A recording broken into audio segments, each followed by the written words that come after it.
விஜய் முகத்தில் கரி பூசி விட்டார் சிவகுமார். ஆனா அறிவு கட்டவங்களா நம்ம மூஞ்சிலையும் தான் கரி பூசிட்டார், நம்மளும் தான் அதை ஏத்துக்கணும். அதான் சார். அப்போ நீங்க இங்க வந்துகிட்டு வர்றவங்களை எட்டி உதைக்கிறீங்க. டோட்டல் எபிசோடே மாத்தணும். இது வரைக்கும் இந்த 15 நாள் ரகசியம் மர்மம் மூடு மந்திரம் இருக்குல்ல, இந்த கலாச்சாரத்தை தூக்கி கடாசம் தீ வச்சு கொளுத்தணும். விஜய் ஒன்றிய அரசுடன் ஒரு இணக்கமா போறது வேற, பணிஞ்சு குனிஞ்சு போறது வேற, தரையில் படுத்தே கிடப்பதுங்கிறது வேற. ஆனா உங்க கவனம் எல்லாம் எடுத்தா குதிரை பேரம். திமுக தான் இந்த 2 வார்த்தையை தவிர அநேகமா தினத்தந்தி, தினமலர், இந்த தமிழ் நாளிதழ் இந்த 2ஐயும் டைப் பண்ணி ரெடியா வச்சிருப்பான்னு நினைக்கிறேன். எடுத்து நடுத்தர வாழ்க்கை வாழ்ற நமக்கே அரிசி விலை 20 ரூபா போடுறது நமக்கு எவ்வளவு வலி தெரியுது. அரிசியை வாங்கின அரிசியை அழகா பையில போடுறாரு முதலமைச்சர். என் வாயை கண்டாதீங்க. இந்த பள்ளி மாணவர்களை சீரழிப்பது விஜய் தான். இங்க காரைக்குடியில நடந்த சம்பவம் கடைசி சம்பவமா இருக்கட்டும், தொலைச்சு விடுவேன்.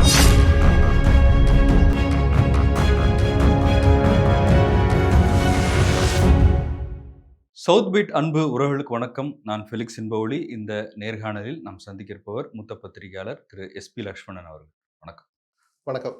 கர்நாடகாவில் அனைத்து கட்சி கூட்டம் நடந்து மேகதாது அணையை கட்டியே தீர வேண்டும், அதுதான் உண்மையான தீர்வு எங்கள் மாநிலத்துக்கு அப்படின்னு அந்த முதலமைச்சர் TK சிவகுமார் சொல்லியிருக்கிறாரு. மேகதாது அணை விஷயத்தில் தவறு செய்கிறது தாவேக அரசு அல்லது அலட்சியமாக இருக்குது தாவேக அரசுன்னு இன்னைக்கு திமுக கண்டன ஆர்ப்பாட்டம் செய்திருக்கிறாங்க. திமுகவின் முதல் கண்டன ஆர்ப்பாட்டம்னு நினைக்கிறேன் இந்த ஆட்சியில். முன்னாள் முதலமைச்சர் MK ஸ்டாலின் தலைமையில் நடக்கும்னு சொன்னாங்க. இப்போ உதயநிதி கலந்துக்கிட்டு இருக்காரு. எப்படி பார்க்குறீங்க? இது ஒரு விஷயம் இல்லை. அந்த கட்சியினுடைய நிலைப்பாட்டை பொதுமக்களுக்கு விளக்குறது, தமிழ்நாட்டினுடைய நிலைப்பாட்டை கர்நாடகாவுக்கு உணர்த்துறது, டெல்டா பகுதி உள்ளிட்ட தமிழ்நாட்டு விவசாயிகளுடைய கஷ்டத்தை உலகறிய செய்கிறது, மத்திய அரசின் காதுகளுக்கும் எட்டு செய்கிறதுன்னு நோக்கம் பறந்துபட்டு இருக்கிற போது MRK தலைமையில் நடத்தியிருந்தா கூட ஒன்றும் தப்பு கிடையாது. பழைய வேளாண் துறை அமைச்சர் அவர். அது ஒரு விஷயம் இல்லை. அதெல்லாம் பேசுகிற உள்கட்சி விவகாரத்தை பற்றி பேசுகிற போது செயற்குழு பொதுக்குழுல ஒரு கலாட்டா வந்துச்சுன்னா, இல்லை சுமூகமாக நடந்துச்சுன்னா அப்போ பேச வேண்டிய விஷயம்.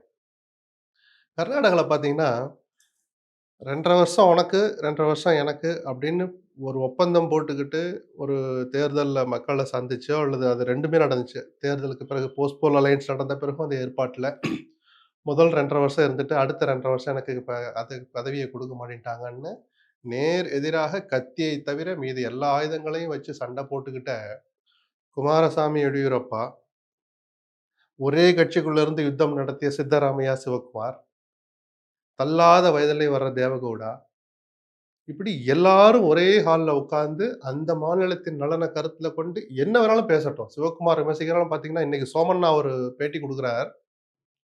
கர்நாடகாவை சேர்ந்த, நானும் அதை எதிர்த்தேன் தனிப்பட்ட முறையில், நீர்வளத்துறைக்கு 2 மாநிலங்களுக்கு இடையே பிரச்சனை இருக்கிற போது அதை பற்றி ஒரு துளி கூட கவலைப்படாம மோடி அரசு செய்த துரோகம், அது தமிழ்நாட்டுக்கு இழைக்கப்பட்ட துரோகம். அந்த பிரச்சனைக்குரிய அமைச்சகத்துல கர்நாடகா, அதுல ஒரு மாநிலமான கர்நாடகத்தை சேர்ந்த இணை அமைச்சராக நியமிச்சிருக்கிறார். அவர் சொல்றார், ரைட், அது ஒரு பார்வை. இன்னொரு பார்வை, பிஜேபி சேர்ந்த அந்த சோமண்ணா சொல்றார், மேகதாது விஷயத்துல அடுத்து எந்த திசையில எடுத்துட்டு போறது, எப்படி போறதுன்றத சிவகுமார் பார்த்துக்குவார், காங்கிரஸை சேர்ந்த சிவகுமார் பார்த்துக்குவார், மத்தியில் ஆகிறத நான் பார்த்துக்கங்கிற மாதிரி பேட்டி கொடுக்குற போது பார்க்க நமக்கே ஆசையா இருக்கு. அந்த சித்தாந்த மோதல்லாம் ஒரு பக்கம் இருக்கட்டும், அவ்வளவு நேர் எதிரியா இருக்கிறவங்க கூட ஒன்றுபட்டு நிக்கிற போது இங்க வெட்டிய அரசியல் பண்றது இருக்குல்ல. இல்ல திமுகவும் கலைஞர் காலத்தையும் எடுத்துக்கோமே, கலைஞர் ஜெயலலிதாவும் காவிரி பிரச்சனையை பத்தி பேசாத பேச்சு இல்லை. ஒப்பந்தத்தை புதுப்பிக்க இந்த கச்சத்தீவை பத்தி பேசுற போது எப்படி 2 பேரும் அடிச்சுக்குவாங்களோ, அதுக்கு சற்றும் குறைவில்லாம காவிரியை பத்தி அடிச்சுக்கிட்டு அதே 2 பேரும் தமிழ்நாட்டு விவசாயிகளுக்கு, தமிழ்நாட்டு நலனுக்கு நிரந்தர தீர்வை ஏற்படுத்தி கொடுத்தது அந்த 2 பேர் தான். அவர் காவிரி நடுவர் மன்றத்தை அமைக்க போராடினார், முயற்சி எடுத்தார், அமைக்க வைத்தார். அது தீர்ப்பை பெற்று அதை அரசிதழில் சட்ட போராட்டத்திற்கு பிறகு இடம்பெற செய்தவர் ஜெயலலிதா. சோ அரசியல் சண்டைகள் ஆயிருந்து கூட அவர்களே நேர் பரம வைரிகள் என்று சொல்லப்பட்ட அவர்களே ஒரு புள்ளியில தமிழ்நாட்டு நலன்கிற இடத்துல இணைஞ்சாங்க. அப்படி மாறி மாறி அடிச்சுக்கிட்டதுனால உங்க பாஷையில அது 2 பேரையும் வேணான்னு உங்க மேல நம்பிக்கை வச்சு, விஜய் மேல நம்பிக்கை வச்சு இன்னைக்கு தாவேக அரசு அமைக்க வச்சுட்டாங்கல்ல மக்கள். தடுமாறியோ ஏதோ இன்னைக்கு ஆட்சியில் இருக்கிறது அவங்கதான். அவர்கள் எடுக்கிற முடிவு தமிழ்நாட்டு மக்களுடைய முடிவு. அந்த முகம், விஜயனுடைய முகம் நிஜமாகவே இன்னைக்கு தமிழ்நாட்டின் முகம்தான். டெல்லிக்கு போனாலோ பிற மாநிலங்களுக்கு போனாலோ அவர் முன்வைக்கிற கருத்துக்கள், அவர் வெளியிடுகிற வார்த்தைகள் தமிழ்நாட்டினுடைய வார்த்தைகள் தான். அந்த நம்பிக்கையை சிதைக்கிற மாதிரி இவங்களும் திமுக மேலேயே பழி போடுறது. சார், திமுக தவறு பண்ணா அதை சொல்ல வேண்டிய இடத்துல சொல்லுங்க. இன்னைக்கு நம்ம நோக்கம் சட்ட போராட்டமா பேச்சுவார்த்தையா? சட்ட போராட்டம்னா பெட்டிஷன் எப்படி தயாரிக்கிறோம்? என்னென்ன கன்டென்ட் இருக்கணும்? அதுக்கு முன்னாடி ஒரு அனைத்து கட்சி கூட்டம் ஏன் போட சொல்றோம்? அங்க குடுக்குற அந்த இந்த போண்டா, வடைக்காகவா? அதுக்கு கார பிடிச்சு டீசல், பெட்ரோல் இல்ல இப்ப போட்டுட்டு அவ்வளவு தூரம் வர்றாங்களா? முதலமைச்சர் விஜய் போறாருன்னு சொல்லும்போது போக அதெல்லாம் வேண்டிய இருக்கட்டும். இல்ல நான் அவசியம் வரேன், இல்லன்னு வரேன். சொல்றாங்க. அடுத்து வரேன். அனைத்து கட்சி கூட்டம் கூட்டுங்கன்னு சொல்றது என்ன? நீங்க குடுக்குற அந்த ஸ்நாக்ஸ்க்காகவா?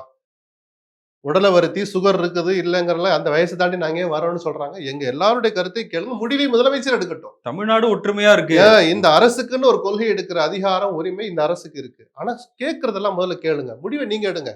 இல்ல எனக்கு அதுல உடன்பாடு இல்ல. துரைமுருகன் என்ன வேணாலும் சொல்லட்டும். ஓபிஎஸ் என்ன வேணாலும் சொல்லட்டும். ஸ்டாலினோ, எடப்பாடியோ 1000 சொல்லட்டும். அப்படியே நான் கேட்டுக்கிறேன். ஆனா நான் என்ன நினைக்கிறேன்னா, அப்படின்னு சொல்ற உரிமை விஜய்க்கு இருக்கு. அந்த அடிப்படையில தான் இவர் ஒரு தனி ஸ்ட்ராட்டஜினா பேச்சுவார்த்தை நடத்தினா ஒரு நல்ல எண்ணத்தின் அடிப்படையில தான் விஜய் தலைமைச் செயலாளரை வைத்து அந்த கடிதத்தை எழுதினார். இன்னைக்கு வரைக்கும் இவங்க சொல்லல. சிவகுமார் சொன்னதை நம்பி நான் பேசிட்டு இருக்கேன். இதை விட வெட்கக்கேடு ஏதாவது இருக்கா? டி.கே. சிவகுமார் ஸ்டாலின் குடும்பத்தோட நண்பர். இல்ல 2 அதெல்லாம் இந்த பேரும் சேர்ந்து விமர்சனம். சதி பண்றாங்க. இது இவருடைய விமர்சனத்துக்கு அப்புறம் நிர்மல்குமார் வச்ச விமர்சனத்துக்கு அப்புறம் வருவோம். இந்த அரசு எங்க ஒரு ஒரு அக்கிரமம் பண்ணுச்சுங்கிற இடத்தை நோக்கி நகருதுன்னு நான் சொல்றேன் நான். இப்படி ஒரு ஜீவாதார பிரச்சனை பல விஷயங்களை வெளிப்படைத்தன்மையோடு எனது அரசு இயங்கும்னு விஜய் சொன்ன போது சந்தோஷப்பட்டவர்கள் நானும் ஒருத்தன். எந்த முதலமைச்சரும் பதவியேற்கிற அன்னைக்கு இவ்வளவு துணிச்சலா சில விஷயங்களை சொன்னதில்லை. ஊழலுக்கு இடம் இல்லை, அதிகார மையங்கள் என்னை தாண்டி யாரும் இருக்க மாட்டாங்க அப்படின்ற வரிசையில வெளிப்படைத்தன்மையும் இருக்குன்னு சொன்ன போது மகிழ்ந்தவர்களில் நானும் ஒருத்தன். சரிதானா? ஆனா அதுக்கு நேர்மாறா இந்த அரசு செயல்படும். பல விஷயங்கள் அரசு நியமனங்கள், அரசு பதவிகள் அதெல்லாம் ஆகட்டும். அந்த அரசாணைகளை முதல்ல தகவல்னு லீக் பண்றது, அப்புறம் சர்ச்சை வந்து அதை அமுக்கிக்கிறது, இப்படின்ற இந்த மர்மம், ரகசியம், இந்த அக்கிரமம் இருக்குல்ல, இது ஒரு பக்கம் இருக்கட்டும். ஆனா தமிழ்நாட்டு விவசாயிகளுடைய ஜீவாதார பிரச்சனைகளான கவரி பிரச்சனையில தலைமைச் செயலாளர் உச்சபட்ச அதிகாரம் படைத்த அரசு அலுவலர் அவர். இந்த அரசினுடைய அச்சாணி அவர். அவரை வச்சு எழுதுற கடிதத்தை இன்னைக்கு வரைக்கும் அதிகாரப்பூர்வமா வெளியே சொல்லல. அது ரகசிய ஆவணம் அல்ல. நீங்க ஆர்டிஐல கேட்டாலும், நான் கேட்டாலும் 30 நாளையில பொது வெளியில வந்து வாட்ஸ்அப்ல ஸ்க்ரோல் பண்ணிக்கிட்டே பார்க்கலாம். போல்டு பண்ணியும் பார்க்கலாம். அப்படிப்பட்டதுல நீங்க முதல்ல சொல்ல வேண்டாமா? இந்த அரசு கர்நாடகாவோடு பேச்சு நடத்த விரும்புகிறது. சரிதானா? தலைமைச் செயலர் கடிதம் எழுதிக்க பதிலுக்காக காத்திருக்கிறோம். சரி எழுதி முடிச்சு அவர் வாங்கன்னு சொன்ன பிறகாவது 3ஆம் தேதி போக போறார் முதலமைச்சர். அவர் வாகனம் சொல்ல வேண்டாம். அரசின் செய்தி குறிப்பினோட சொல்ல வேண்டாமா? அதான் அமைச்சர் வினோத் சொன்னாரே, வேளாண் துறை அமைச்சரே சொன்னாரேன்னு நீங்க கேட்கலாம். சொல்லிட்டு 3ஆம் நாள் என்ன சொன்னாரு? எனக்கு தெரியாது. போறாங்களா இல்லையான்னு கட்சி தலைமை முடிவெடுக்கும். கட்சி தலைமை எடுக்க முடியாது. நீங்க ஆளுங்கட்சி சார். அரசு தான் சார் முடிவெடுக்கணும். அரசு தான் சார் தாவேக்கா. தாவேக்கா தான் சார் அரசு. அரசு முடிவெடுக்கணும் ஒரு அமைச்சர் சொல்ல முடியல. அப்படி அப்படி தடுமாறுகிற ஒரு அமைச்சரை வச்சு நீங்க ஆழம் பார்க்கலாமா? இவ்வளவு பேசுறாரு நிர்மல்குமார். நிர்மல்குமார் வாயில இருந்து தலைமைச் செயலாளர் கடிதம் எழுதிருக்காரு. இன்னைக்கு வரைக்கும் நிர்மல்குமார் சொல்லியிருக்காரா கேளுங்க. இந்த பதுங்கல் எதுக்கு? இவ்வளவு தப்பையும் பண்ணிட்டு பாயிர திமுக மேல வந்து இப்ப திமுக 1000 தடவை சொல்லிட்டு கண்ணை வலிக்க வலிக்க சொல்லிட்டு திமுகவை கிழிச்சு தொங்க விடுங்க. திமுக ஸ்டாலின் போன் பண்ணி சிவகுமாருக்கு போன் பண்ணி காவிரியில தண்ணி விடாதீங்கன்னு சொல்லி இருந்தா கால் ரெக்கார்ட்ஸை எடுத்து வச்சு போட்டு திமுகவை ஸ்டாலினை தமிழ்நாட்டு மக்கள் முன்னாடி அம்பலப்படுத்துங்க. ஆதாரத்தோடு அம்பலப்படுத்தணும். போற போக்குல சொல்லக்கூடாது. ஸ்டாலின் முதலமைச்சராக வேண்டும் என்று பிரச்சாரம் செய்தவர் டி.கே. சிவகுமார். திருமாவளவன் யாரை முதலமைச்சராக பிரச்சாரம் பண்ணார்? வைகோ யார பிரச்சாரம் பண்ணார்? யாரை முதலமைச்சராக்குறதுக்கு? இடதுசாரிகள் என்ன சித்தாந்தத்தை கையில் எடுத்துக்கிட்டு காஞ்சிபுரத்துல கை தூக்குனாங்களே, யார் கையை பிடிச்சு தூக்குனாங்க? ஞாபகம் இருக்கா? கூட்டணி கட்சி தலைவர்லாம். அது ஒரு பேச்சா சார்? எல்லாருமே ஸ்டாலினை முதலமைச்சராக்கிறதுக்கு பேசினாலும் இன்னைக்கு நீங்க கை தூக்கிட்டு இருக்கீங்க. அந்த கூட்டணிக்கு இன்னும் பேர் கூட வைக்க முடியலையே. ஆனாலும் கை தூக்கி காமிச்சிக்கல. காஞ்சிபுரத்துல கை தூக்கி 6 மாசம் கூட ஆகல. அடுத்த கை இங்க போயிடுச்சு. அது அரசியலா இருக்கட்டும். அந்த தோழமை கட்சிகள் சொல்றதை கூட காதுல வாங்கிக்காம, ரைட் அனைத்து கட்சி கூட்டம் கூட்டுறது இல்லைங்கிறது இந்த அரசினுடைய கொள்கை முடிவு. நாம தலையிட முடியாது. இதனால நாங்க கூட்ட முடியல. ஆனாலும் ஆலோசனைகளை நாங்க கேட்க தயாரா இருக்கோம். என்னைக்காவது சொல்லிக்கிறாரா?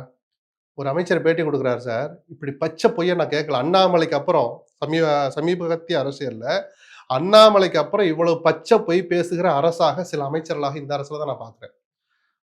பொதுமக்களோடு விவசாயிகளோடு முதலமைச்சர் ஆலோசனை செய்து கொண்டிருக்கிறார் அப்படின்னு ஒருத்தர் சொல்றாரு. காவிரி பிரச்சனையை பத்தி ஆலோசனை பண்றாராம்.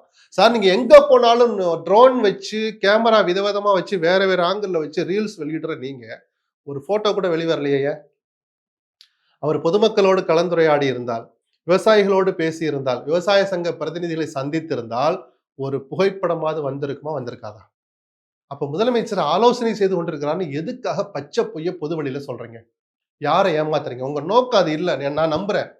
விஜய் கர்நாடகாக்கு போறேன்னு சொன்னது தமிழ்நாட்டு நலன்களை ஆகஸ்ட் 3ஆம் தேதி பிற்பகல் 4 மணியிலிருந்து கர்நாடகாவிடம் ஒப்படைக்க வந்திருக்கிறேன். எங்களுக்கு எந்த உரிமையும் வேண்டாம். எழுதி கொடுக்க போனாரு, பிளான் பண்ணாரு. இன்னைக்கு நம்ம விஜய் நம்புறோம் சார். அவர் நம்ம முதலமைச்சர் சார். இல்ல அதே விஜய் தானே சார் விவசாயிகளே கைது பண்றாரு போராடும் போது. இல்ல போராடுனா ஒரு அரசு எப்படி நடந்துக்குமோ நடந்துக்கிறது அது வேற சார். நீங்க அதுக்காக அதையும் இதையும் குழப்பிக்காதீங்க. அதுக்காக கண்ட இடத்துலலாம் பூரா போராட்டம் பண்ணி திறந்து விட முடியாது. அதே இதுல நீட் போன ஆட்சியில எதிர்ப்புங்கிறத அவர் என்ன பேசினாரு? இல்ல நீட் எதிர்ப்புங்கிறது அதான் இந்த சீட்ல உட்கார்ந்தாதான் அந்த வழி தெரியும். முட்டை போடுற கோழிக்கு தான் வழி தெரியும்னு நான் எப்ப எத்தனை தடவை சொல்லியிருப்பேன் உங்ககிட்ட. அந்த சீட்ல உட்கார்ந்தாதான் ஓஹோ போராட்டம்னா இப்படி கொஞ்சம் கட்டுப்படுத்தி தான் விடணுமோ, கேட் அப்படி திறந்து விட்டுறக்கூடாதோன்னு இப்ப புரியுதா உங்களுக்கு? அந்த உள்துறை அமைச்சரா இருக்கிறவருடைய வலி, பெயின். நீட் விஷயத்துல கூட இந்த அரசு இரட்டை வேடம் போடுதுன்னு பல பேர் சொன்னதை நான் சுத்தமா எடுக்கல. அவங்க நிலைப்பாடு ஒண்ணுதான். அவங்களும் நீட் வேணான்னு தான் சொல்றாங்க. ஆனால் அரசு நிர்வாகத்துல இருக்கிறனால போராட்டங்களை கட்டுப்படுத்த வேண்டிய கடமை இருக்கு. ஆனா காலேஜுக்குள்ள போய் புகுந்து கைது பண்ணீங்க பாருங்க, அதுதான் அக்கிரமம்னு நம்ம சொன்னோம். அதை விஜய் கொஞ்சம் எல்லை மீறினார், அல்லது எல்லை மீறியதை வேடிக்கை பார்த்தார், அல்லது நீங்களும் நானும் தெரிந்து கொள்கிற அளவுக்கு வெளிப்படையாக கண்டிக்க மறந்தார். அந்த விமர்சனம் வேற. விவசாயிகள் போராட்டத்தை கட்டுப்படுத்தணுங்கிறத பத்தி நமக்கு எந்த ஆட்சேபனையும் இல்ல. அவங்க ஒரு ஓரமா நில்லுங்க, அனுமதி வாங்கிட்டு பண்ணுங்கன்னு அப்படி சொல்லணும்னு தான் நம்ம எதிர்பார்க்கிறோம். ஆனா இது எல்லாத்தையும் துச்சமா மதிச்சுட்டு நாங்க செய்யறதா சரி, நீங்க என்ன செய்றீங்கன்னா இன்னைக்காவது சொல்லுங்க. இந்த நிமிஷம் வரைக்கும் ஒரு பிரஸ் ரிலீஸ் வரல சார். பிளான் பண்ணீங்களா? தலைமைச் செயலாளர் லெட்டர் எழுதினாரா? எழுதலையா? நாங்கள் அவரை கௌரவமாக வரவேற்கப் போகிறோம். ஹெலிகாப்டர்ல போய் கர்நாடகாவுடைய வறட்சி பாதித்த பகுதிகள், மேகதாது அணை கட்டப்போகிற அந்த பிளான் பண்ணியிருக்கிற அந்த இடம், இதையெல்லாம் விஜய்க்கு காட்ட போறோம்னு ஒரு நாளுக்கு நாள் அவர் சொல்ல சொல்ல ஒரு தமிழனா நமக்கு கொதிக்குது இல்ல. மற்ற அணைகள்லாம் எந்த அளவுக்கு அடுத்தவங்க பாதிக்கப்பட்டிருக்கு? சொல்லியா சார் நம்ம தெரிஞ்சுக்கணும். நீங்க என்ன பண்றீங்கன்னு இது வரைக்கும் வாயை திறந்து பேசல சார். சார் இது ஒரு ஸ்ட்ராட்டஜின்னு சொன்னா நான் திரும்ப சொல்லுவேன். அந்த ஸ்ட்ராட்டஜியை கொண்டு குப்பையில போடுங்க. இது ஆணவமாக பார்க்கப்படும்.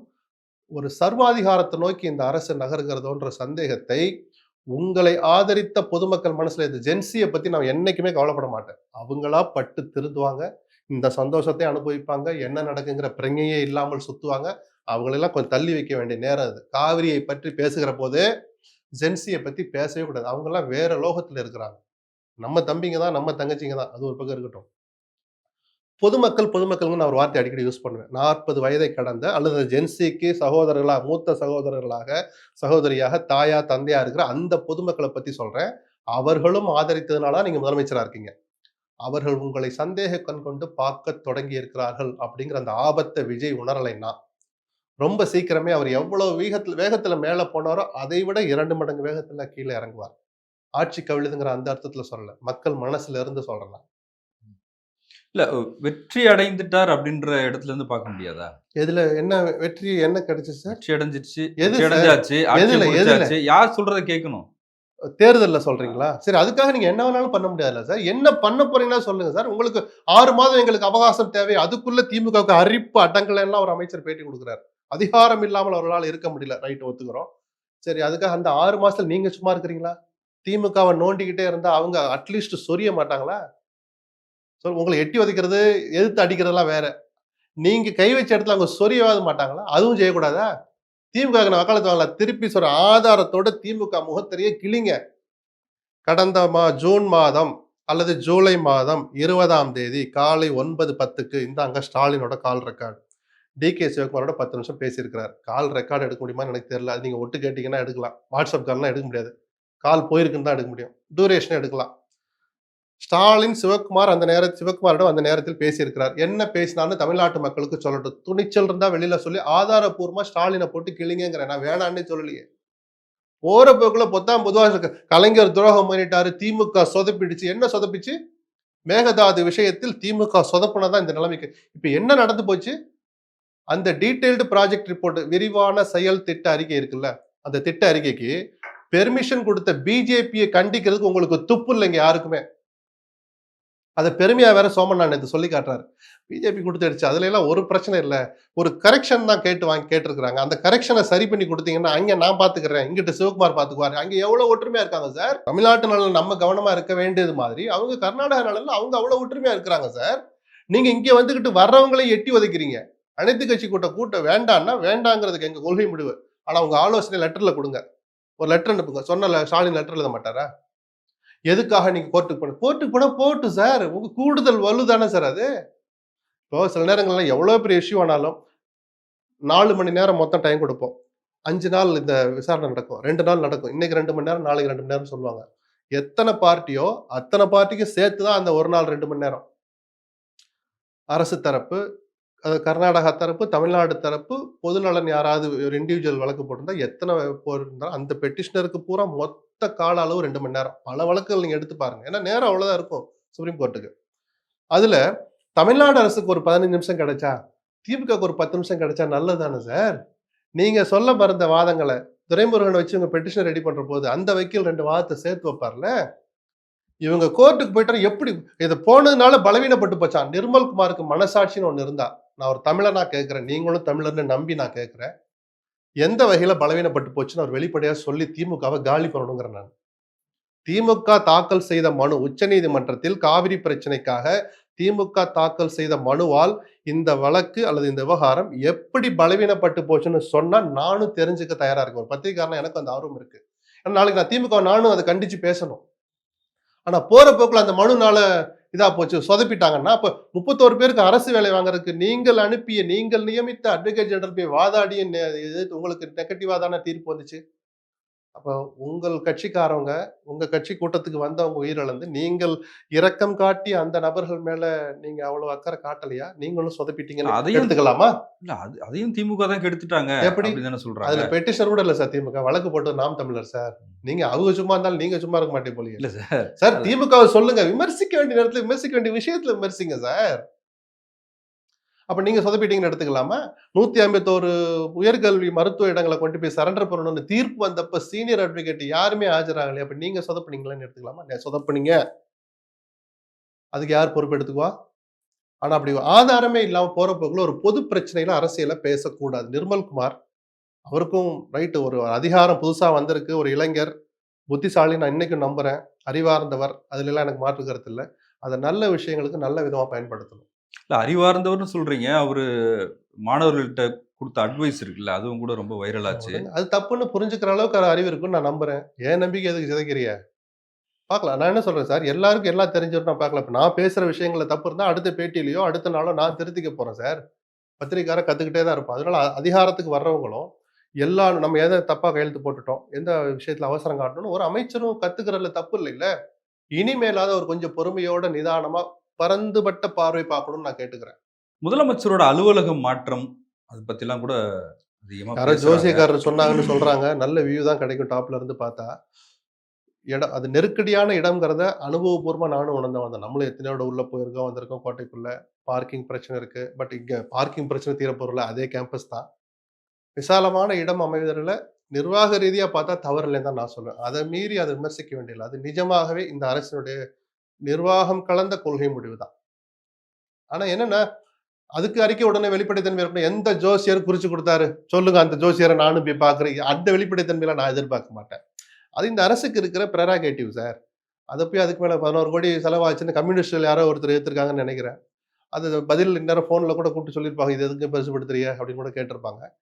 அத நான் பெரிய தப்பா நான் நினைக்கல. விடுதலை சிறுத்தைகள் கட்சியை சேர்ந்த திரு ஷானவாஸ் முன்னாள் சட்டமன்ற உறுப்பினர். அவரு சில குற்றச்சாட்டுகள இந்த அரசின் மீது வைத்தார். பாஜகவுக்கு நெருக்கமாக இல்ல ரகசிய உறவு வைத்திருக்கிறாங்க. பாஜகவை எதிர்க்காம இருக்கிறாங்க. இந்தியா பிளாக்ல வந்து வாய்ப்பு இருந்தும் இவங்க போகாம இருக்காங்க. ராகுல் கூட ஒரே மேடைய பகிர்ந்துக்க முடியாத சூழ்நிலை இருக்கு. அப்படி இருக்கும்போது ஒரு சந்தேகத்தை எழுப்புறாரு. அத எப்படி பார்க்குறீங்க? அதுக்கு முதல் விளக்கம் தாவேக்கா தரப்புல இருந்து தான் வரணும். ஒரு தோழமை கட்சியாக இருந்து கொண்டு, தோழமை கட்சியைச் சேர்ந்த ஒருவரே ஒரு இடி இடிச்சா எங்கனையெல்லாம் விழா வலிக்கும்னு தாவேக்காக்கு இப்ப புரியும்ல. மாணிக் தாகூரும், பிரவீன் சக்கரவர்த்தியும் சேர்ந்து திமுகவ 2 அல்லையிலயும் குத்தும்போது திமுகவுக்கு எப்படி இருந்திருக்கும்? நான் ஏதோ ஒரு பழிவாங்குற அந்த இதோட சொல்லல. இந்த சங்கடங்களை இந்த அரசு அனுபவிக்க தொடங்கியிருக்குன்னு சொல்றேன். நிச்சயமாக ஷானவாஸுடைய கருத்து தாவேக்காவுக்கும், விடுதலை சிறுத்தைக்கும் சங்கடம் தருகிற கருத்து தான். ஆனா தப்பான கருத்து இல்ல. பதில் சொல்லணும்னு நான் சொல்லிட்டேன். நிர்மல்குமார் சொல்லட்டும், ஆதவ அர்ஜுனா சொல்லட்டும், பிஜேபி நாங்க எதிர்க்கிறோம். இந்தந்த இடங்கள்ல எதிர்த்தோம்னு ஏதாவது ஒண்ணு சொல்லட்டுமே. கவர்னர் செய்யறது ஏற்புடையதல்ல. ஏற்புடையதல்லன்னு சொல்லிட்டு எந்த தமிழ் தாய் வாழ்த்தை ஏற்றினாரோ அவர் பெயரில் இருக்கிற பல்கலைக்கழகத்திலேயே அந்த தமிழ் தாய் வாழ்த்தை கொண்டு 3வது உட்கார வச்சாங்களே, அது ஏற்புடையதல்ல. இது எந்த வகையிலும் நியாயம் அல்ல. அடுத்த வார்த்தை 2 மந்திரிங்க அத பத்தி பேசினா 2 பேர்ட்ட இருந்து அடுத்த வரியவே காணோம். நான் கூட இந்த பிடிஎஸ் ஆப்பரேட்டர் பத்திரிக்கையில அப்படி அப்படி ஒரு தள்ளா ஒரு பேரா போயிடும். அப்படி ஏதாவது போயிருக்கும் பார்த்தா, இவ்வாறு அமைச்சர் கூறினார்னு முடியுது. நல்லா முடியுது. அதுக்கு மேல் வரியில காணவே காணோம். அடுத்த வரி என்ன? அந்த பிஜேபியினுடைய மத்திய அரசுடைய பிரதிநிதியாக இருக்கிற அந்த கவர்னருக்கு எதிராக நீங்க வெளியிட்ட கருத்து என்ன? ஒண்ணும் கிடையாது. அப்ப ஷானவாஸ் அப்படி பேசாம கொஞ்சுவாரா? உணர்ச்சியுள்ள ஒரு தனி மனிதனா ஷானவாஸ் பேசினது சரி. அது விடுதலை சிறுத்தைகளுக்கோ தாவேக்காக்கோ சங்கடம் தருங்கிறதை மறுக்கல. உணர்ச்சியுள்ள தமிழனா ஷானவாஸ் எழுப்பின கருத்து சரி அப்படிங்கிறதுல எனக்கு மாற்று கருத்து இல்லை. இல்ல கொள்கை ரீதியான முரண்பாடுகள்ன்றத தாண்டி, இப்ப ஒன்றிய அரசுடன் ஒரு இணக்கமான ஒரு சூழ்நிலை ஏற்பட்டா மாநிலத்துக்கு நல்லது நல்லதுதான். அப்படின்னு நிச்சயமா சட்டமன்றத்துல நான் பேசினாரு. திமுகவுக்கு அந்த அட்வைஸ் தானே சொன்னேன். இணக்கமா போங்கன்னு தானே சொன்னேன். இணக்கமா போறது வேற, பணிஞ்சு குனிஞ்சு போறது வேற. தரையில் படுத்தே கிடப்பதுங்கிறது வேற. அப்படி இருக்கா ஒன்றிய பொதுமக்கள் அரசு? தங்களுடைய குறைகள் பற்றி லோக்பவனில் மனு கொடுக்கலாம்னு கவர்னர் அதிகாரப்பூர்வமாக வெளியிட்ட அந்த பத்திரிகை குறிப்புக்கு இன்னைக்கு வரைக்கும் இந்த அரசு கிட்ட மௌனம் தான் பதில். ஒரு மந்திரி வாய் திறக்கலையே. அப்ப ஷானவாஸ் இத ரசிப்பாரா? இல்ல கொதிப்பாரா? நான் எத்தனை பேட்டியில அத சுட்டி காட்டியிருக்கேன். எனக்கு இருந்த கோபம், எனக்கு இருந்த உணர்ச்சி கூட இங்க அமைச்சர்ல ஒருத்தருக்கும் வரலையே. ஏன்னா அவர் என்னுடைய அமைச்சரும் சேர்த்து சார். எனக்கான அமைச்சர் சார். எனக்கான அரசு, எனக்கான முதலமைச்சர். நீங்க பேசணும்னு நான் எதிர்பார்க்கிறது எப்படி தப்பா இருக்கும்? இது மக்களால் தேர்ந்தெடுக்கப்பட்ட அரசின் நிர்வாகத்தில் நேரடியாக தலையிடுவது. கவர்னர் தன் வரம்பை மீறி செயல்படுகிறார். இது நல்லதல்ல. இது எங்களின் இறுதி எச்சரிக்கை. அதுதான் மிக கடுமையான வார்த்தைன்னு நம்புறேன் நானு. அந்த வார்த்தையாவது போட்டு ஒரு ட்வீட்டாவது போட்டீங்களா? போடலையே சார். எத சார் நீங்க கண்டிச்சீங்க? மக்கள் விரோதமாக, மக்களுடைய உணர்வுகளுக்கு மாறாக தமிழ்நாட்டினுடைய உரிமைகளை பறிக்கிற விதமாக பிஜேபி அரசும், அந்த கட்சியும் பல நேரங்களில் நேரடியாகவும், மறைமுகமாகவும் நடந்து கொண்டபோது, உங்களுடைய எதிர்வினை என்னான்னு ஒரு 10 விஷயம் இல்ல, 3 விஷயம் பட்டியலிடுங்க பார்ப்போம். இந்த அரசு. இணக்கம் என்பது வேறு, உணர்ச்சிகளை காட்டுறதுங்கிறது வேற. இல்ல இப்ப காங்கிரஸ் கட்சி அதை ஏத்துக்கிறாங்களா அப்ப? எத? அவங்க சார் தேசிய கட்சியில நம்பவே நம்பாதீங்க சார். மாநில உரிமைகளுக்கும், தேசிய கட்சிகளுக்கும் காத தூரம். அது காங்கிரஸுக்கும், பிஜேபிக்கும் ஒரு துளி கூட வித்தியாசம் இல்ல. அவர்களை எந்த காலத்திலயும் நம்பக்கூடாது. நேத்துக்கு பாருங்க ராகுல் காந்தியை காப்பாத்தணுங்கிற அந்த வேகம் மாணிக் தாக்கூர்ட்ட இருக்கே தவிர, காவிரி பிரச்சனை பத்தி ஒரு வார்த்தை. 2 மாநில உரிமைகளும், உணர்வுகளும் மதிக்கப்படணும். நான் பாதுகாப்பேன். என்னால் ஆன உதவியை நான் செய்வேன். ஒரு வார்த்தை அவர் சொல்லியிருக்கலாமேன்னு ஒரு நிருபர் கேட்கிறாரு. அவர் என்னென்ன இதெல்லாம் சொல்றாரு. கம்பி கட்டுற கதையெல்லாம் சொல்ற மாதிரி. வருண பகவான் கொடுத்தாரா இயற்கை? ஆமா, நானும் இயற்கையை நம்புறவன் தான். ராகுல் காந்தி கால் வச்சாரு, மழை வந்துச்சு. அவர் வந்து போன பிறகுதான் வந்துச்சு. இப்பதான் ஜாமியை கும்பிட்டுட்டு இருக்கிறாங்க. நம்ம பக்கம் தமிழ் எல்லைக்கு வர்றதுக்கு ஒரு நாள் ஆகும்ல அது. இல்ல ஒரு கால் வச்சாரு, மழை வந்துச்சுன்னா, அப்ப கூப்பிடுற நேரம் பூரா அவரை கூப்பிட்டுட்டு இருக்க முடியுமா? கொஞ்சம் அங்கனயே இருங்க. வரலைன்னா ஒரு 5வது நாள் கூப்பிடுறோம்னா வந்துருவாரா டக்குன்னு அவரு? இல்ல அமைச்சர்களே சொல்றாங்க சார். தாவேகா அமைச்சர்களே கீர்த்தனா கூட சொல்லியிருக்காங்க. என்னன்னு? இயற்கையே இந்த ஆட்சிக்கு சாதகமாக இருக்கிறது. அதனால இனிமேல் பெட்டிஷன் போட மாட்டாங்களா? இயற்கை எங்களுக்கு சாதகமாக இருப்பதால் உச்சநீதிமன்றத்தை அணுகும் முடிவை கைவிடுகிறோம். இதெல்லாம் என்ன சார் பேச்சு? ஒரு நாள் கூத்து சார் அது. ஒரு ட்வீட்டுக்கு, ஒரு பேச்சுக்கு வேணா சுவாரஸ்யமா இருக்கும். பொது மேடையிலயோ, ஒரு பத்திரிகையாளர் சந்திக்கிற போது, அந்த 1 1/2 நிமிஷம் சுவாரஸ்யமா இருக்கும். அப்புறம் தீர்வு, நிரந்தர தீர்வு. கொஞ்சம் வெளிப்படைத்தன்மையோட வெளியில வரணும். உங்களுக்கு எல்லாமே தெரிஞ்சிருக்கணும்னு நம்ம யாருமே எதிர்பார்க்கல. அதனால தான் ஆலோசனைகள கேளுங்கங்கிறோம். முதலமைச்சருடைய அலுவலகத்தை தற்போதுள்ள கோட்டை அந்த கட்டடத்தில் இருந்து 10 மாடி கட்டடத்துக்கு மாற்றுவது சம்பந்தமாக அனைத்து கட்சி கூட்டத்தை உடனடியாக கூட்டணும். யாராவது கேள்வி எழுப்பணுமா? இல்ல பொதுவுல அரசியல் கட்சி யாராவது அப்படி சொன்னாங்களா? செலவு ஏன் பண்றீங்க? இது தேவையானன்னா ஒருத்தர் ட்வீட் போட்டாரு. சுப்பராயனோ யாரோ போட்டாருன்னு நெனைக்கிறேன். யாராவது அத பத்தி கேட்டோமா? அனைத்து கட்சி கூட்டத்தை எதுக்கு சார் கூட்ட சொல்றாங்க? ஒரு ஜீவாதார பிரச்சனை, சட்ட சிக்கல்கள் நிறைந்த பிரச்சனை. நம்ம தமிழர்கள் லட்சக்கணக்குல கர்நாடகால குடியிருக்கிறான், பெங்களூர்ல குடியிருக்கிறாங்க. அவங்களுடைய உயிர் சம்பந்தப்பட்ட பிரச்சனை, பாதுகாப்பு சம்பந்தப்பட்ட பிரச்சனை. அதே கர்நாடகாக்காரங்க இங்க ஓசூர்ல, கிருஷ்ணகிரிலன்னு இங்கேயும் பல லட்சம் பேர் வாழ்றாங்க. அவங்களுடைய பாதுகாப்பு சம்பந்தப்பட்ட பிரச்சனைங்கிற போது, அனுபவமிக்க அது ஊழல்லயும் அனுபவம் தான்னு வச்சுக்கோ. இந்த அனுபவம் இருக்கிற சிக்கல்களை சந்தித்த, சிக்கல்களை சமாளித்த கட்சிகளுடைய வார்த்தைகள கேட்கணும்னு நம்ம சொல்றது எப்படி சார் தப்பாகும்? அத பத்தி ஒரு வெளிப்படைத்தன்மையோடு ஒரு துளி கூட இந்த அரசு நடந்துக்கல. மரியாதையெல்லாம் அப்புறம். ரொம்ப ரொம்ப துரதிர்ஷ்டவசமான சூழல். விஜய் தனிப்பட்ட முறையில இதுல தலையிட்டு இந்த டோட்டல் எபிசோடே மாத்தணும். இதுவரைக்கும் இந்த 15 நாள் ரகசியம், மர்மம், மூடு மந்திரம் இருக்குல்ல, இந்த கலாச்சாரத்த தூக்கி கடாசணும். தீ வச்சு கொளுத்தணும் விஜய். எந்த வகையிலும் இது நல்ல ஸ்ட்ராட்டஜி இல்ல. கொஞ்சம் இல்ல வெளிப்படைத்தன்மையோட அணுகணும். வெளிப்படைத்தன்மைனா பிரஸ் ரிலீஸ் குடுக்கணும்ன்றீங்களா? குறைஞ்சபட்ச அரசின் சார்பா தலைமைச் செயலாளர் கடிதம் எழுதியிருக்கிற தமிழ்நாடு, கர்நாடக அரசுடைய பதிலுக்கு காத்திருக்கிறோம். முடிஞ்சு போச்சா? அங்க போய் நாங்க இதெல்லாம் சொல்லப் போறோம். ஃபைல் டீட்டெயில்லாம் நம்ம கேட்கல. யார் யாரோ சொல்லி சார் நம்ம தெரிஞ்சுக்க வேண்டியிருக்கு. யார் யாரோனா வினோத் நம்ம அமைச்சர் தான். ஆனா அவரே மாத்தில பேசுறாரு. அவருக்கே புரியலையே. போறாரா இல்லையான்னு எனக்கு தெரியலல்ல குழம்பிட்டாரு. கடைசியில சிவகுமார் சொல்லி சொல்லி நம்ம ஒண்ணு தெரிஞ்சுக்க வேண்டியிருக்கு. இல்ல இப்ப அவரு வர வேணாம்னு சொல்லிட்டாருன்றது தானே இப்போ இன்னொரு பாலிடிக்ஸா அது மாறுது. அது ஒரு அவமானம் நம்ம சொல்லி அதெல்லாம் விமர்சிக்கிறாங்க. அப்படி நான் சொல்ல விரும்பல. அந்த அவமானம் அப்படி பார்த்தா நமக்கு தான் அவமானம். விஜய்க்கு ஏற்படுகிற அவமானம் இந்த விஷயத்துல தமிழ்நாட்டுக்கு நேர்ந்த ஆமா, அவமானம். ஆமா. அதுல ஃபெலிக்ஸுக்கு, லக்ஷ்மணனுக்கும் பங்கு இருக்கு. விஜய் முகத்தில் கரி பூசி விட்டார் சிவகுமார். அட அறிவு கெட்டவனுங்களா, நம்ம மூஞ்சிலயும் தான் கரி பூசிட்டார். நம்மளும் தான் அதை ஏத்துக்கணும். அதான் சார் அப்போ நாம மதிக்கிறோம்ல. நம்ம முகமாக விஜயை கொண்டு போய் நிறுத்துறதுக்கு நாம தயாரா இப்ப இருக்கோம்ல. எங்க முதலமைச்சர எப்படி நீங்க வர வேண்டாம்னு சொல்லுவீங்க? அப்படின்னு பொதுமக்களுக்கு வர வேண்டிய கோவம் இல்ல அது இருக்குல்ல. கோபம் அது கோபம் இல்ல. தாவேக்காரங்களே ஒரு வரலையே. சின்ன உணர்வு சார். அதனால தாவேக்காங்கிறது 90% ஜென்சி. அந்த இளைஞர்லாம் தயவு செய்து பாருங்க. ஆனால் அரசமைப்பு சட்டப்படி ஒரு உயர் பதவியில் அமர்ந்து விட்ட விஜய் தன்னுடைய பாணியை மாத்திக்கணும். அதனாலதான் விஜய் மேல கொண்டு போய் நான் சுமத்துறேன். அவர் கைட் பண்ணி தான் அந்த 2 அமைச்சர் இனிமேல் அப்படி பொது வெளியில பேசாதீங்க அப்படின்னு ஆதவுக்கோ, நிர்மலுக்கோ, மற்ற அமைச்சர்களுக்கோ அவரு அட்வைஸ் பண்ணணும் சார். ஆலோசகர்கள் நல்ல ஆலோசனை சொல்லட்டுமே. ஐஏஎஸ் அதிகாரி சொல்றத கேளுங்க. விஜய் தான் தன்னை மாத்திக்கணும்னு நான் சொல்றேன். அவர் நல்லதுக்காக சொல்றேன். அந்த கட்சியின் நலனுக்காக, இந்த அரசின் நலனுக்காக, பிராடர் மைண்ட்ல பார்த்தா தமிழ்நாட்டு நலனுக்காக விஜய் தன் பாணியை மாத்திக்கணும். இவ்வளவு ரகசியங்கள் எந்த வகையிலையும் பலனளிக்காது தமிழ்நாட்டுக்கு. முன்னாள் அமைச்சர் செந்தில் பாலாஜி மீது மீண்டும் ஒரு புகார். அ தாவேக்கா ஆட்சி அமைஞ்ச பிறகு இது 3வது புகார்ன்னு நெனைக்கிறேன். முதல்ல வந்து அவரு குதிரை பேரம் நடத்தினாரு. தாவேக்கா எம்எல்ஏ கூட, இளையராஜா கூட அப்படின்னு ஒரு குற்றச்சாட்டு. அந்த வழக்கு வந்தது. அதுல முன்ஜாமீன் வாங்குனாரு. அப்புறம் டாஸ்மாக்ல வந்து டெண்டர் விடுறதுல ஊழல் நடந்திருக்கு அப்படின்ற ஒரு புகார் வந்தது. அந்த வழக்கும் நடந்துகிட்டு இருக்கு. இப்ப மின்சாரத்துறையில வேலை வாங்கி தருவதாக அவர் வந்து ரூ. 1,50,00,000 ஒருத்தர்கிட்ட வாங்கியிருக்காரு. அந்த நபர் கைது செய்யப்பட்டிருக்காரு அப்படிங்கிற செய்தி வருது. ஏற்கனவே போக்குவரத்து துறையில இந்த மாரி தான் வந்து வேலை வாங்கி தருவதாக லஞ்சம் வாங்குனாங்க அப்படின்னு சொல்லிட்டு சிவசங்கர் அவரு மேல புகார் அடிச்சு அவரும் அ நேர்ல ஆஜரானாரு. எப்படி பார்க்குறீங்க? இல்ல செந்தில் பாலாஜி இந்த அரசுக்கு நேரடியாகவோ, மறைமுகமாகவோ ஒரு ஆபத்தை ஏற்படுத்துவார் அப்படிங்கிற ஒரு அச்ச உணர்வு இந்த அரசுக்கு இருக்கு. அது செந்தில் பாலாஜியுடைய கடந்த கால சாகச வரலாற நெனச்சு பார்த்தாங்களா? தெரியாது. ஆனா நான் தொடர்ந்து சொல்லிட்டு இருக்கேன். நீங்க வெறும் திமுக, செந்தில் பாலாஜி மட்டும் பார்க்காதீங்க. நீங்கள் குதிரை பேரம் நடத்தி தான் பல எம்.எல்.ஏக்கள உங்க பக்கம் இழுத்தீங்க. அல்லது வைகோ சொன்ன மாரி குதிரை பேரமோ, யானை பேரமோ ஏதோ ஒரு பேரம். ஒட்டக பேர். ஆமா. ஒட்டக பேரம்னு வச்சுப்போம். அல்லது ஒரு கொள்கை சார்ந்து நீங்க ஒரு பேச்சுவார்த்தை நடத்தாமல் அந்த எம்.எல்.ஏக்களோ, கட்சியோ உங்களை ஆதரிச்சிருக்க முடியாது. அதுவும் அமமுக எம்.எல்.ஏவை எல்லாம் ஒரு பக்கம் இழுத்து முழுக்க முழுக்க பேரம் தான். அது ஒரு காலத்துல வரலாறு சொல்ல தான் போகுது. அது ஒரு பக்கம் இருக்கட்டும். அப்ப நீங்க இந்த அளவுக்கு அரசியல் பண்ணீங்கன்னா, இதுல கரகண்ட ஆட்கள்ல திராவிட இயக்கங்களாகட்டும், பிஜேபி ஆகட்டும், அவங்க சும்மா இருப்பாங்களான்னு நான் சொல்லிட்டு இருக்கேன். செய்யணும்னு நான் சொல்லல. நீங்க அத எதிர்பார்த்தா அரசியல் பண்ணணும். நீங்க ஒரு எம்.எல்.ஏ இழுத்தா, அவங்க 2 எம்.எல்.ஏ இழுக்க முயற்சி பண்ணுவாங்க. அது அரசியல் நான் அந்த அர்த்தத்துல நான் இத சொல்றேன். அப்போ அதுல கீ மேனா இருப்பார் அப்படின்னு இவங்க சந்தேகப்படுற செந்தில் பாலாஜி மேல எப்படியாவது அவர் உள்ள தள்ளணுங்கிற நோக்கம், வேகம் புரியுது. அதுதான் நான் கேட்கல இத. இந்த வார்த்தைய நான் பயன்படுத்தல. உச்சநீதிமன்ற தலைமை நீதிபதி பயன்படுத்தினார். இவ்வளவு அவசரம் ஏன் காட்டுறீங்க? 3 வாரம் அவகாசம் குடுக்குறேன். பதில் மனு தாக்கல் பண்ணுங்கங்கிறாரு. நிபந்தனை ஜாமீன் குடுக்குறேன். இந்த விஷயத்துல, டாஸ்மாக் ஊழல் விஷயத்துல.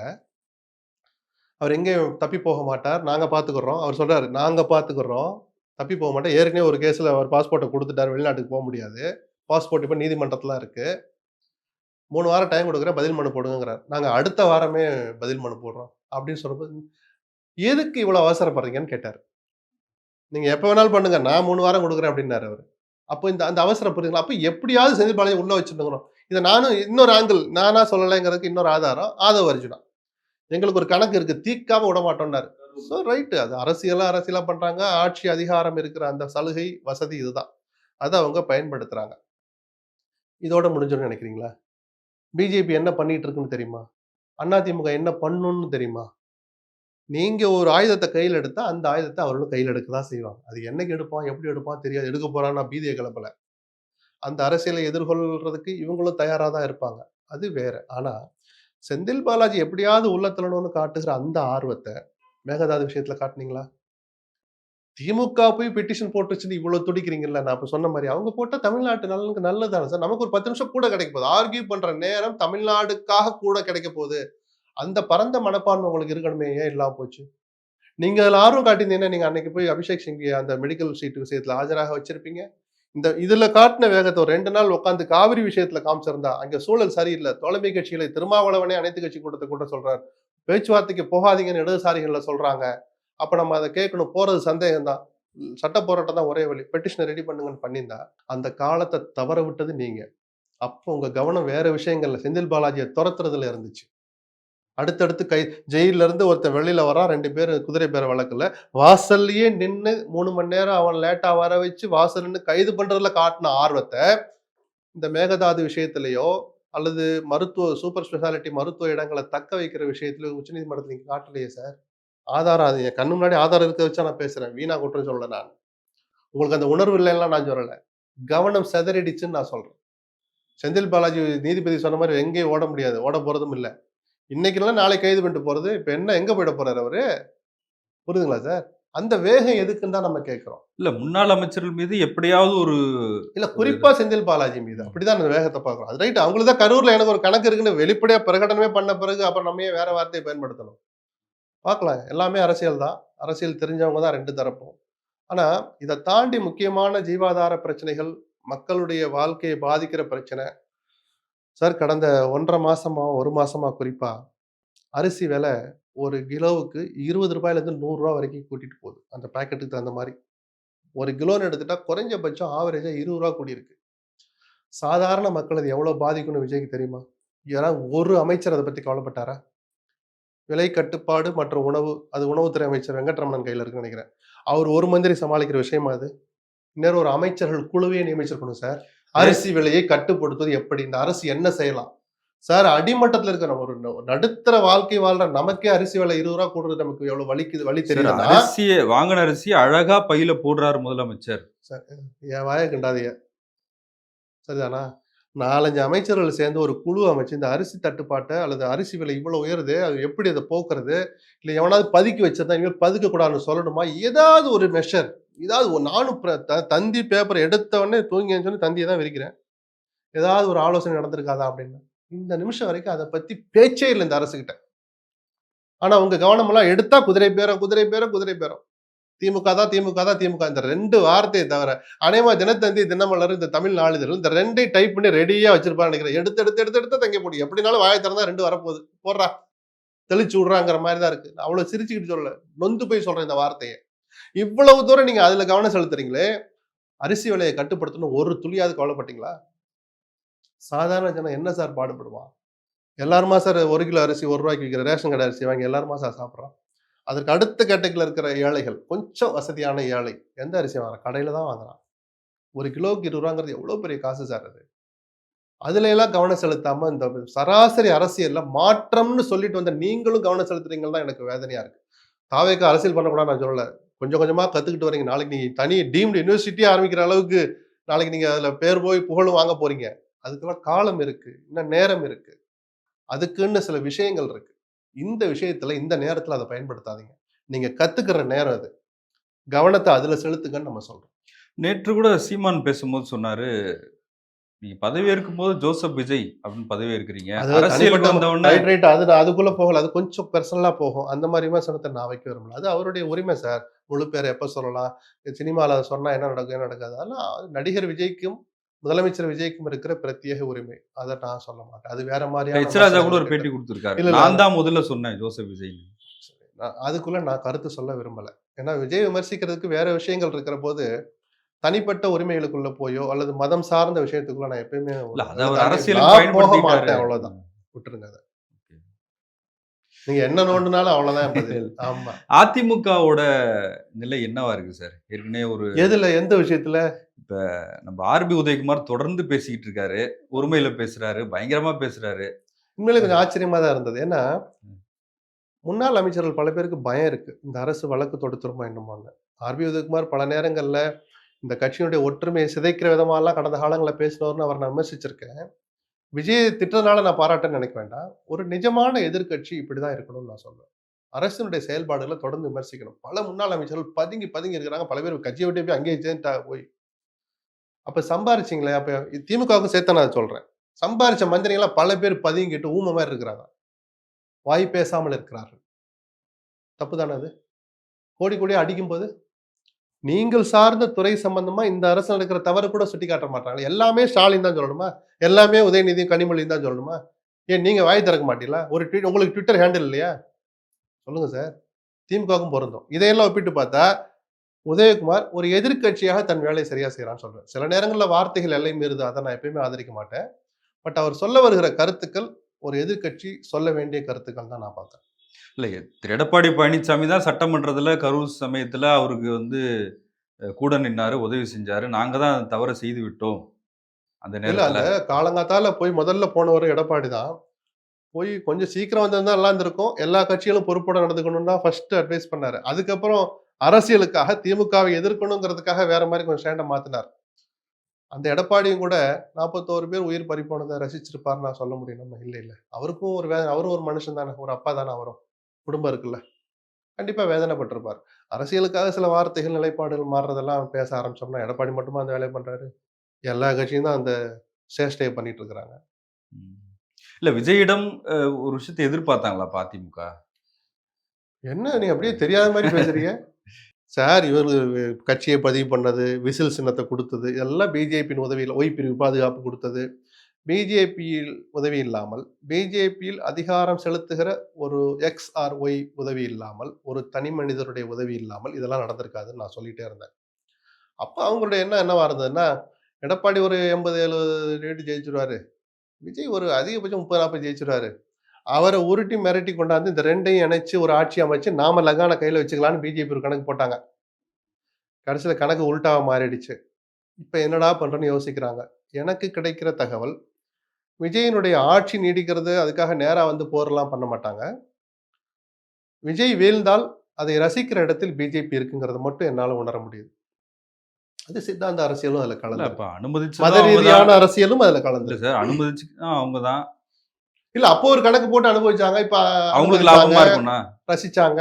இப்ப கொஞ்சம் கணக்கு தப்பா போயிடுச்சு. அவங்க எதிர்பார்த்த கணக்கு வர தப்புன்னு நம்ம சொல்லக்கூடாது. மக்கள் போட்ட கணக்கு அது. மக்கள் நம்பிக்கை வச்சு 1.25 கோடி பேர் ஓட்டு போட்டத போய் நம்ம கொச்சைப்படுத்த முடியாது. அந்த நம்பிக்கைய விஜய் சில நேரத்துல காப்பாத்த மாட்றாரு என்ற ஆதங்கத்துல நம்ம விமர்சனம் வைக்கிறோமே தவிர, பிஜேபி பார்க்கிற பார்வைலாம் நமக்கு இல்ல. அவங்க என்ன சொன்ன சித்தாந்த ரீதியா ஒரு கிறிஸ்துவ மதத்தை பரப்புகிற மாதிரி, ஒரு கிறிஸ்துவர் அதிகாரம் பெறுகிறார்ன்னு அவங்க சித்தாந்த பார்வை பார்க்குறாங்கன்னு நான் சொன்னேன். அந்த வகையில அவங்க ரசிக்கிற மாரி எனக்கு தகவல் அப்படி எனக்கு வருது. ரசிக்கல. ரொம்ப நாளைக்கு இது பண்ண மாட்டாங்களோ. அதனால தான் சொன்னேன், ஏதோ செந்தில் பாலாஜி, செந்தில் பாலாஜின்னு குறி வைக்காதீங்க. ஆபத்து எல்லா பக்கம் வந்துகிட்டு இருக்குன்னு நான் சொல்றதனுடைய அர்த்தம் அதுதான்.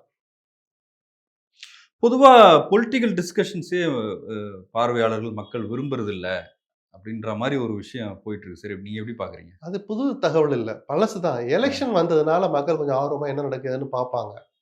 மற்றபடி ஒரு வகையில நல்லது இல்ல தான். ஒரு ஹீரோயிசமா ஒரு அது ரொமான்டிசைஸ் பண்றது. நம்மள சுத்தி என்ன நடக்குதுன்னு தெரிஞ்சுக்கணும்னு நான் அத எல்லாருக்கும் கத்துக் குடுப்பேன். சொல்லிக்கிட்டே இருப்பேன். என்ன நடக்குதுன்னு கவனிங்க.